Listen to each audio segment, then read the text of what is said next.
Well, I want to end off with a couple of RIPs. Yes.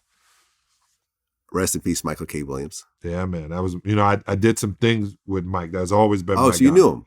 Yeah. Like I reposted for him. Because he was from Brooklyn. Yeah. And like I said, man, I love dance. But then I turned to 7 foot. And I love hip hop. My brother goes, there's no 7 foot rappers. And I had a skateboard. He kicked that shit in half. He said, there's no 7 foot skateboarders. You're playing basketball. Yeah, my brother was like, Accept focus on this. But I love dance, and I loved dance and performance. So I got to be in Sneakerella. And part of the reason is Michael K. was the toughest gangster rapper, dancer I've ever seen in my life. He was definitely an artist. And like he said, I blew the roof off it. It hurt me. My cousin called me, Fat Mike I said he called me with the Negro News. And he was like, I know this one's going to bother you, man. Your boy, Michael K. And I felt so hurt that, the drugs were involved. Yeah, they found heroin in his apartment. Yeah. Oof. That's a hell of a drug right there. Yeah. From everyone I've spoken to who's lived in that type of lifestyle, they've all unanimously told me that heroin is the worst drug you could take. Yeah. I don't, man. They said it's worse than crack. I'm going to say this. I'd never had to try cocaine because Lenny Bias died right after he tried it. And I never had to wonder what that high was like. And I never had to try heroin because I'm born in 1964. And when cats was shooting up and I saw what somebody looks like with heroin. I never had to try crack because I know somebody who was like one of my favorite people in high school. And then when I went back with my daughters, I saw him as a crack addict. So I never had to try it. I always was able to pay attention. Yes, same thing for me. My one of my closest friends, growing up, overdosed and died off cocaine at 23. Yeah. That day at his funeral, I said, I'm never trying cocaine. If this is what the side effect of this particular drug is, it'll kill you at 23. Yeah. No, thank you. And to this day, I've been offered it a handful of times. I've always said no. I'm very glad of that decision. Yeah.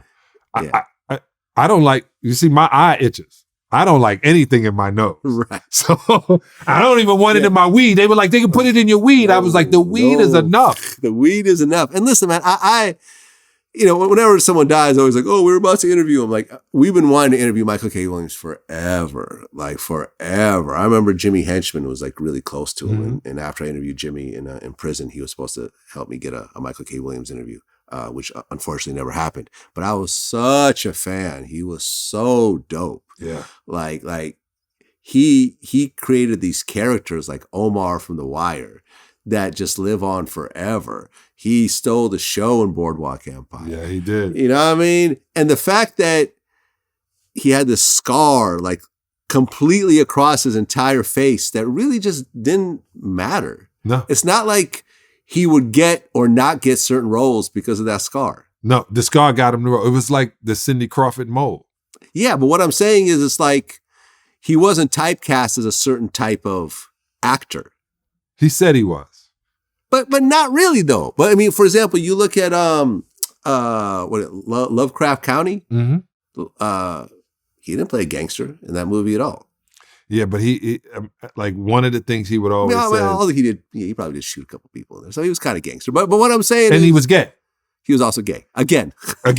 So he always said, he wasn't gay in real life, was he? I don't know. Yeah. He didn't have kids, I don't think, did he? No, he had heroin in his house. He didn't have time to have kids in it.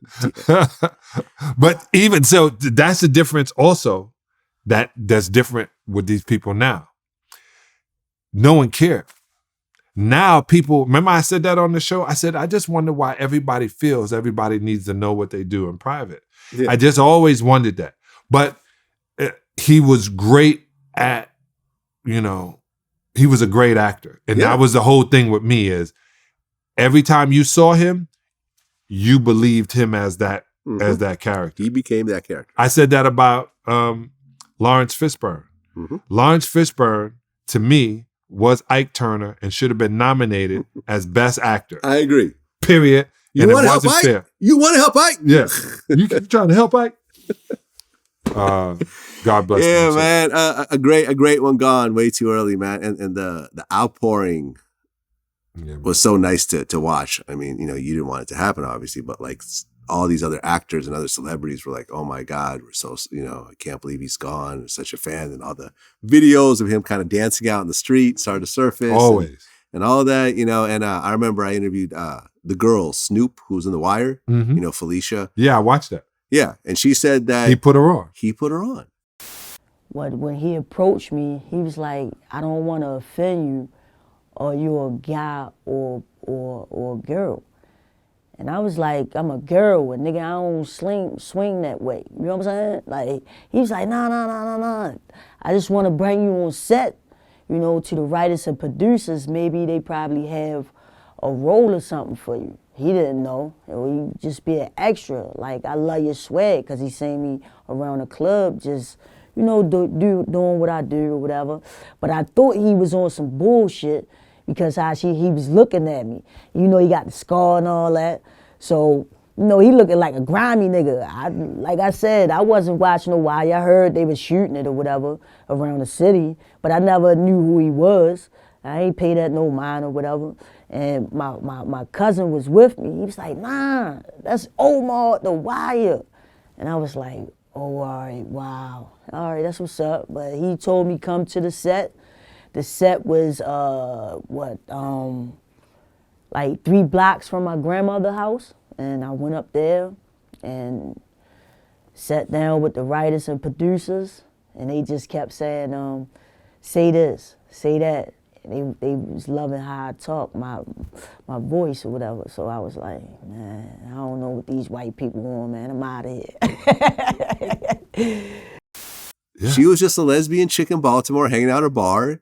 And he approached her and was like, hey, I'm working on this TV show. You should just come by. I think you have a look to maybe be an extra and maybe do something else. And it turned into a full-blown role. Mm-hmm. And she was believable too, because she was that person. She was that person. I mean, in fact, if I remember like that last season of The Wire, or the second to last season, she started off the season. Remember? It started off with just a focus on her. One thing about The Wire that got me, you were nervous every time you watched it. Yeah. Every time you watched The Wire, you were nervous. Yeah. And then it'd be over and you'd be like, oh, I got through. Okay, I got What's going to happen next week? It was The Sopranos and The Wire literally made you feel that you were part of it. And you were part of it. You were part of it. And also Scandal did that to me too. Scandal made me feel like you were part of it. You were at that spot. Hi, man. Also, I want to say rest in peace, Gonzo, who got killed tragically. I interviewed him maybe about a month before that happened. Really? Yeah, he got to tell his whole life story in our interview, which I think is dope for someone like him, who's, an important, I think, had a role in West Coast hip hop history. Mm. You know what I'm saying? With his group Caution and everything else like that. It's just sad how quickly things unravel. I want to say to you, because you said you're 48, making it to 50 seems to be the mark. Yeah. Michael Jackson, Prince made it. Heavy D didn't make it. Whitney Houston just made it. So to me, it used to be 25. So right now, I'm 7 years old. There you go. I started over at 50. A lot of cats are not even making it past that. Oh, yeah. I'm trying to make it way past that. I'm trying to get to like 100. Yeah. I'm trying to be halfway through right now. I saw my Uncle Jervy down in South Carolina last week, 93. Still got his teeth. Nice. How you doing? He said, man, I don't know how I'm doing.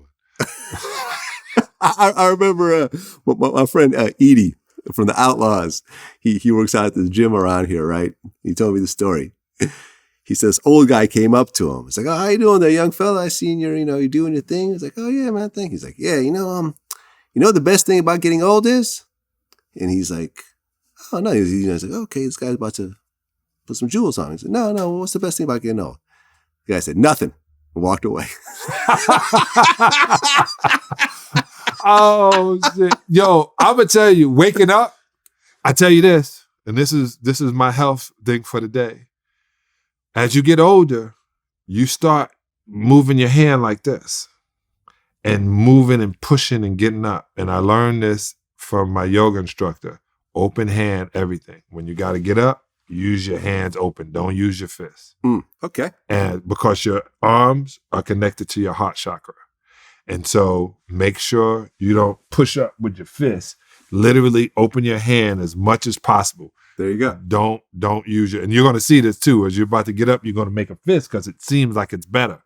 Nope. Open hand. Open hand. Open hand. Open your hands. Open your heart. There we go.